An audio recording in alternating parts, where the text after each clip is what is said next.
Hello, I'm Bob the Bookerer and welcome to my channel. Oh look, it's a book prize.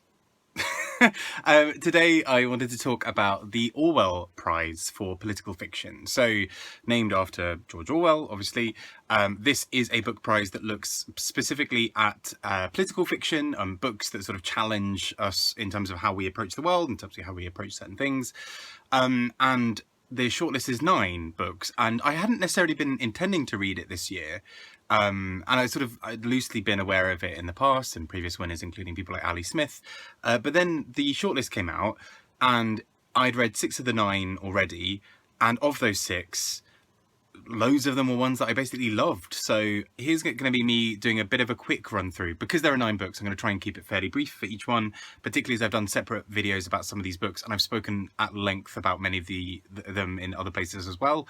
But this is just a fabulous shortlist of 9. I really enjoyed every single book here. I can't say that for every shortlist, but all the 9 books, everything was 4 or 5 stars. A good number of these were 5 stars, I think at least half. So yeah, amazing. So let's get cracking and talking about these books. First up, by the names of the authors, we have Quen by Alice Albinia, which I finished recently. And I just thought this was a really interesting book. Essentially, the key premise of this book is that there is an island of women just off the sort of coast of northern England, where essentially women have sort of made the rules and sort of taken over in some form. And that sounds at first like a lot of fantasy or kind of sci-fi or other sort of speculative fiction books that have been written in the past. However, what I think is particularly interesting about this book is it doesn't only focus on that side. It focuses a lot on how certain women came to be on the island. It focuses on ideas about how power can corrupt. It looks at various ways that women are sort of disadvantaged and disenfranchised in wider society, and even potentially when they're on this island. And then the complicated factors involved in maintaining an island full of women, which mostly seem to be about actually defending this island from people externally. And I just thought it was a really interesting approach to what is a topic that could so easily have felt overdone, really. I think that the strength of this book is that it actually feels quite fresh in how it approaches this. It never really feels like it goes into sort of this sort of quite tired idea of like only women are good or all men bad or whatever. It feels like it's actually quite a complex and clever and nuanced book, which I think is why it's probably on a shortlist like this, as opposed to just being sort of a book that's maybe sort of picked up and liked by others. But I think this book feels quite intelligent in the way it approaches this. And I realize that sounds a bit patronizing, but I think what I mean by that is it takes an unusual angle. It takes nuanced angles on all of the ways it approaches things. And I think it's a really brilliant book for that reason. Also, the author is an insert in her own book. She's a woman who's sort of doing research, talking to a judge to sort of talk about what she found from the island. And she's got a non-fiction book coming out next year, apparently, which will also sort of tie into a similar theme, which is kind of interesting as well. Next up, and I won't spend a long time talking about this because it's a book I've spoken about many, many times, particularly because it was shortlisted for the Booker, and that's A Passage North by Anuk Arudpragasam. And this book follows the journey of a man, a passage, you could say, as he journeys north to see family. And this is particularly with a sort of family crisis going on. And the book really delves into quite a lot of really interesting issues about identity, about place, about belonging, but particularly does it in this really lyrical way. It's very philosophical. The book sort of meanders. I will say that the meandering didn't always necessarily work for me, but on a wider level, there were just passages in this book, again, pun not intended, that I just thought were so stunning in their clarity of thought and in their perception of various things that were happening. And I just thought this book is stunning and gorgeous and brilliant. I love it. And I'm really glad to see it also getting a bit of additional love this year after the Booker on other prize lists as well. Next up, Assembly by Natasha Brown, another book that I've spoken about at great length.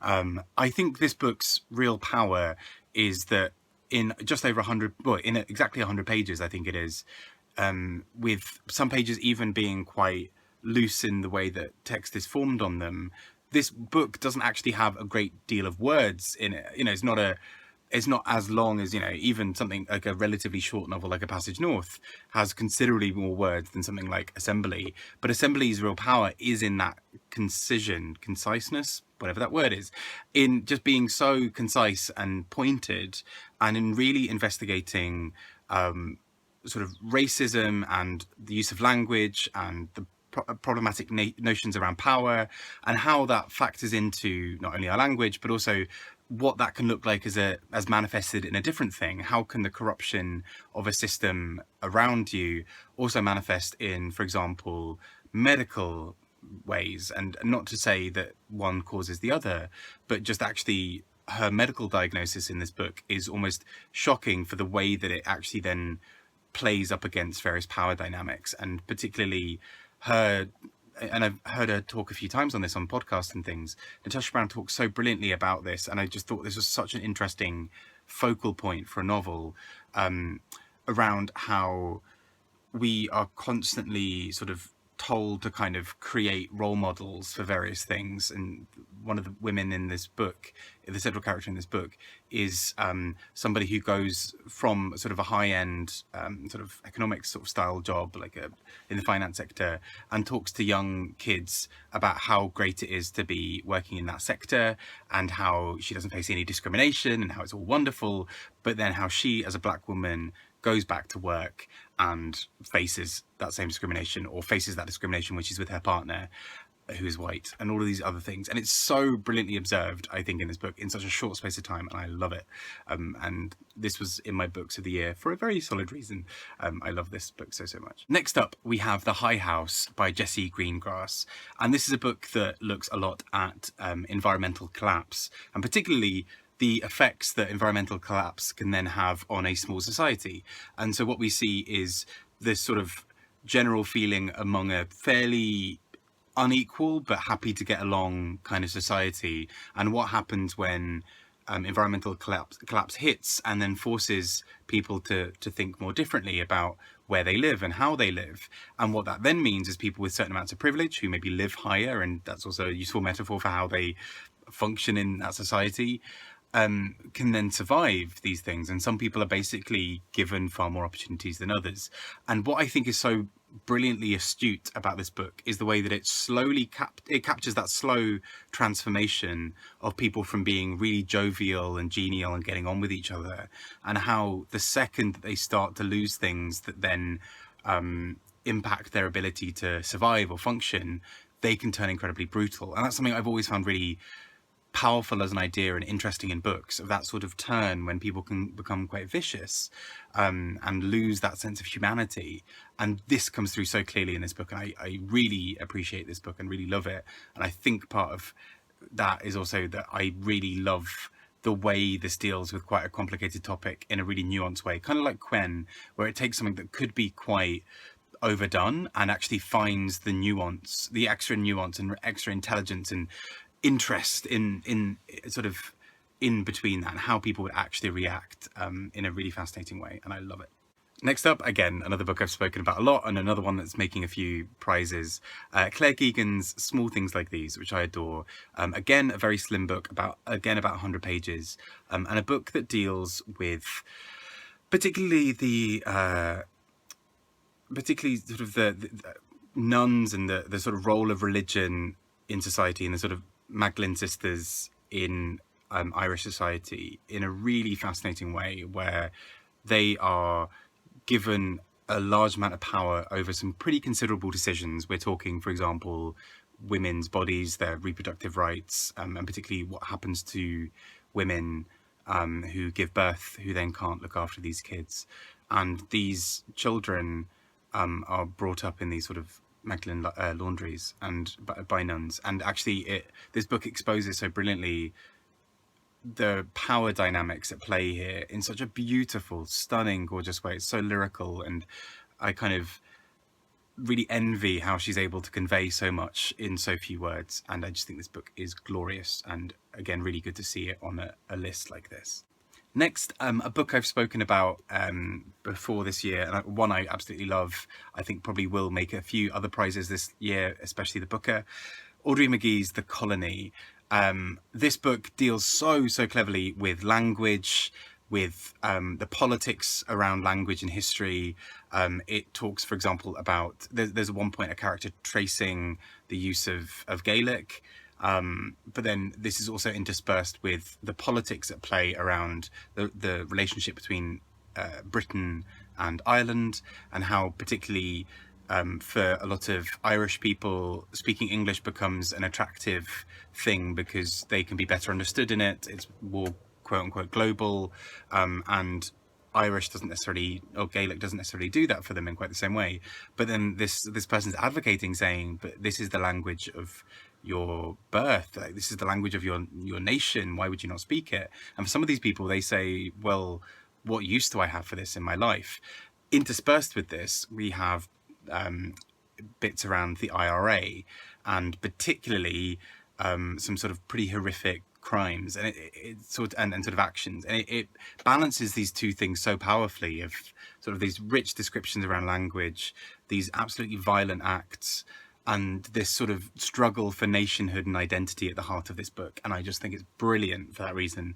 Deeply lyrical, so readable, and the audiobook I'd really recommend, just because I think on the page it can be maybe a bit off-putting at times because it's sort of lots of quite short lines, whereas in on an audiobook it sort of just washes over you, and I think it's brilliant, and I love this book, as you may be able to tell. It's great, it's so powerful, and I love it so much. Next up, J.O. Morgan with Appliance, and I spoke about this in a recent weekly reads, but essentially this book deals a lot with this idea of a transporter, and it deals a lot with the ethics around transportation. So if you are able to move, you know, atoms or people or items or whatever from one place to another, do they stay the same? And the kind of Theseus's ship paradox, try saying that 3 times whilst drunk, is that actually if you just move one cell to another cell or atom to another atom and you kind of make copies of them, are they the same? If a piece of art goes through this transporter, it hasn't actually been transported, it's just been sort of broken down and then rebuilt. Is that the same thing? And then particularly when it comes to people, what does that mean for people? And if someone comes through the other side and has lost their soul, it makes you sort of also question what is it to be human. And I think where this book is really strong is on that, and particularly pointing out quite farcical arguments that are often that kind of come up, or sort of quite circular thinking. So there's a passage towards the end where they talk about transporting people to the moon to pick up resources, and somebody asks, well, what are those resources then used for? And it's to power this transportation machine. So then people say, well, then if it needs so much energy, that means you then take those materials from the moon, use them to power this machine to what? Send more people to the moon to get more resources? Surely that's wasteful, that's quite circular. We could cut out the middleman here and just not. And so it's really interesting the way this book kind of probes some of those thoughts, and I thought this was really interesting. Quite a bold and interesting book. Maybe not my favourite from this list. It's still a really solid 4 stars, but yeah, it's just really intriguing how it approaches this. Next up, Kieran's favourite book of the year, There Are More Things by Yara Rodrigues Fowler, and I loved this. I just thought it was so clever. It gave me all of that joy that I get from Ali Smith when she's sort of at her peak experimental thing, but also brings it back to something really tangible and interesting. So this book, at the heart of it, is 2 women who sort of share quite a lot in common that they don't necessarily realise, but they're just living together in London. One of them is from Brazil, the other has Brazilian family. And the more we delve into what that is, the more we find out that these 2 women have quite intimately connected lives, but also that there's so much tragedy in where both of those lives have sort of come from, in terms of what the history is there, both in terms of, you know, sort of politics and history and many other things. And I think what is really interesting is this book is really playful with its way of approaching language. You'll have whole pages that are sort of a bit lighter on words, like this. You have a page that just has the word plek multiple times. Plek being, here we go, so plek. Plek being the sound of typing, but also of a mimeograph, and that becomes quite important in the plot. And it's a book that plays around a lot with sort of kind of breaking language to reform it. and particularly analysing a place like London as an outsider from this outside perspective. And what's so clever about that is it could again be a really generic type, you know, two people meet, they've got more history and more that unites them. But actually this book is so playful and interesting that I think this, even though it's about 400 and something pages, it's incredibly quick to read, partly because there's a few pages that are sort of lower on text, and it reads so quickly as a result. It kind of sort of sings, it has such a rhythm to it. So I really loved this. I just thought it was so brilliant and really heartfelt for something that at first seems really silly and offbeat, but is actually just really doing something very clever at the heart of it as well. And last but not least, a book that I've discussed a lot because it keeps on turning up on prizes, and I'm very happy about that fact. Isabel Waidner with Sterling Karat Gold.